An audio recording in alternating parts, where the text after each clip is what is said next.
महिला आयोगाच्या अध्यक्ष रुपाली चाकणकर यांनी प्रांजल खेवलकरांबाबत गंभीर आरोप केलेले आहेत। खेवलकरांच्या फोनमध्ये महिलांचे आक्षेपार्ह फोटो आढळले असून यामध्ये मानवी तस्करी केली जाण्याची शक्यता सुद्धा त्यांनी वर्तवलेली आहे। त्याचमुळे आता या संपूर्ण प्रकाराची SIT मार्फत चौकशी करावी अशी मागणी त्यांनी केलेली आहे। यासोबतच रोहिणी खडसेंबद्दल सहानुभूती वाटते असंही चाकणकर म्हणाले।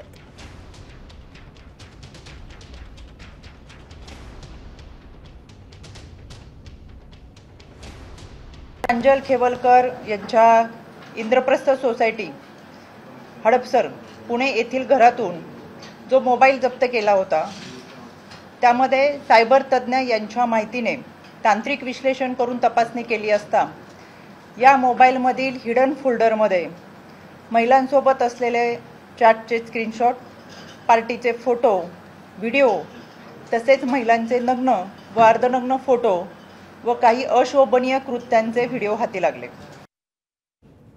तर आपण पाहतोय यावेळी चाकणकरांनी खेवलकरांवर गंभीर आरोप केलेले आहेत। खेवलकरांच्या फोनमध्ये काही अश्लील व्हिडिओ सापडलेले आहेत आणि त्याचमुळे मानवी तस्करीच्या मोठ्या रॅकेटचा संशय त्यांनी व्यक्त केलेला आहे।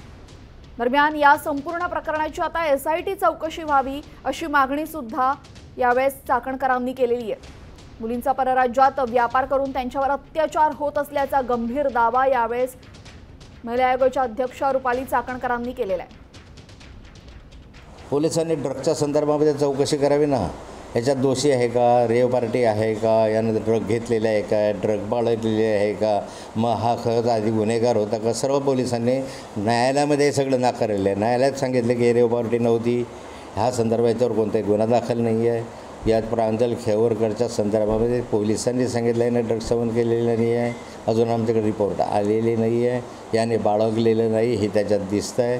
म्हणजे सगळं तर सत्य दिसतं आहे, मग त्याच्याकडे चौकशी करा। आता isakal.com आहे देशातील नंबर 1 ची मराठी न्यूज वेबसाईट। प्रत्येक अपडेटसाठी isakal.com ला नक्की भेट द्या।